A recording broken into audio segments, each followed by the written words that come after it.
बैंगन के पौधे थे, इसकी मैंने कटिंग करा के इसको बिल्कुल नया बना दिया है। ये हमारे 1 साल पुराने पौधे थे, सर्दियों में इसको मैंने कटिंग करके अब ग्रोथ में आ गए हैं। देखिए आप इसमें फ्रूटिंग भी हो रही है, कितने बढ़िया है।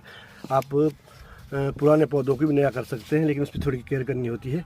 और बिल्कुल 1 साल पुराने पौधे दोबारा देखिए ऐसा लग रहा है कि नए पौधे लगा रखे, कितने बढ़िया ग्रोथिंग हो रही है।